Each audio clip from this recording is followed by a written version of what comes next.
Hello,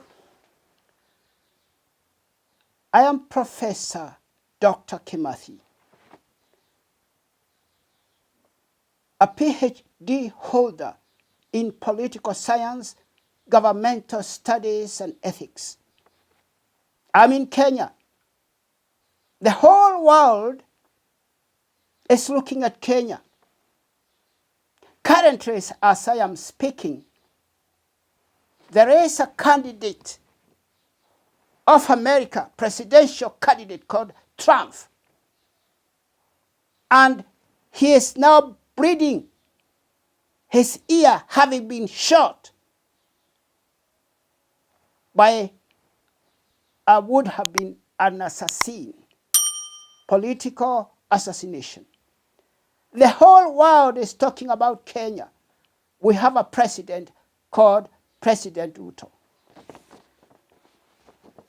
When people, the news people are asking about me, they are asking me, am I a political scientist?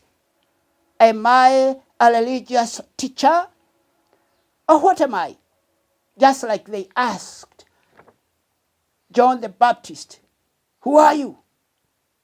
Are you this or are you this? He said, no. He said about himself, I'm predicted. I'm also predicted. One thing, people are asking me, why are you still teaching politics when you have left the university? I tell them that it's because there is this saying, which is known, use it or lose it.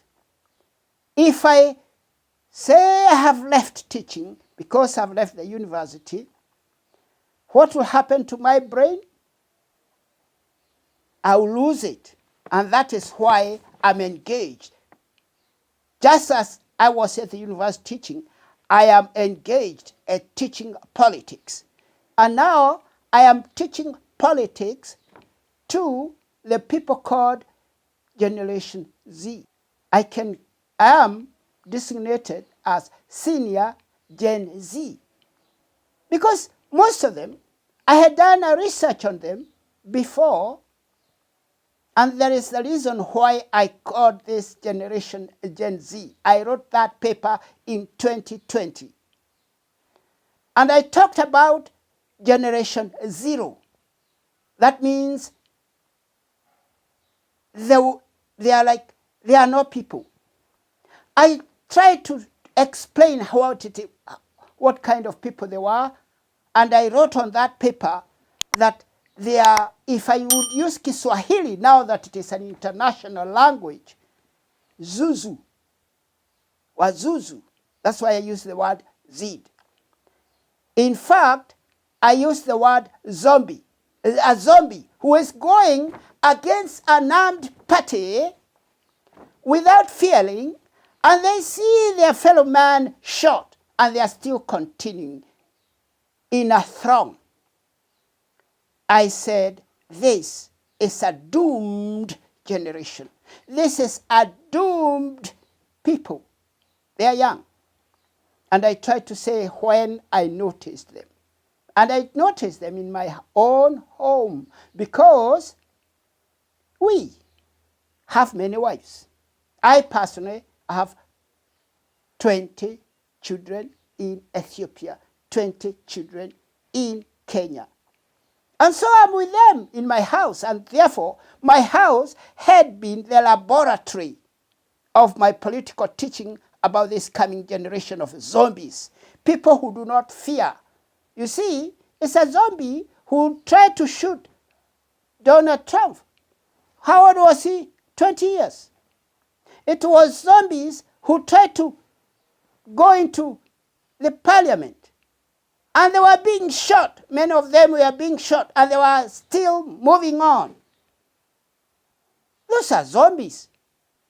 And now these newspaper people, instead of saying what I said in that paper, what will happen, they just picked only that one word, Z. I meant zombies.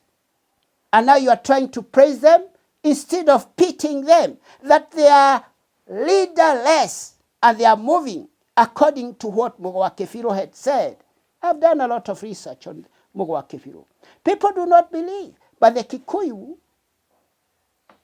listen to me because it was their people. It was their prophet. Just like the Arab had Muhammad al-Mustafa as their prophet.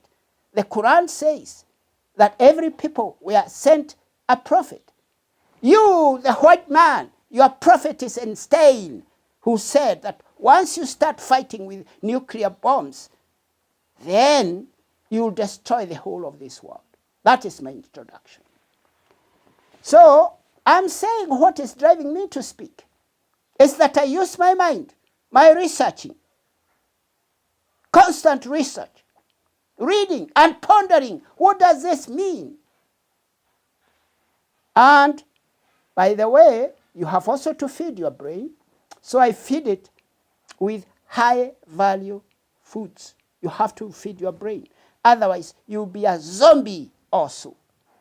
Somebody with a PhD, but you have no direction. You have a doctorate, but you claim to have a doctorate, but you have no doctrine. President Ruto of Kenya has a doctorate like me. But what doctrine is he trying to give Kenyans? Because when I interview this young man, I say, why are you fighting your own king? They told me that it's because Ruto brought them a list of how he was going to tax Kenya, but that list was written for him by IMF. These boys are learned, by the way. They are very learned. They know. Their fathers actually are government ministers, are very senior people, so they know what is happening. They say that that document was actually a document of selling Kenya to the IMF. So they have become a slave. They are slaves. They are trying now to fight back, just like the Kikuyu tried to fight the white man. But now they have no leader. They have no leader. The representative of the white man in Kenya is Ruto. So Ruto is being seen as a colonizer, and therefore they are trying to bring him down. In my research, I'm not confined with what they used to teach us when we were undergraduates of political science. I also look at the Bible. I also look at the Quran and try to ponder where are we heading as mankind, because Kenya is just like a laboratory for the whole world, what will happen. We have a word for it, that one starts and the whole place burns.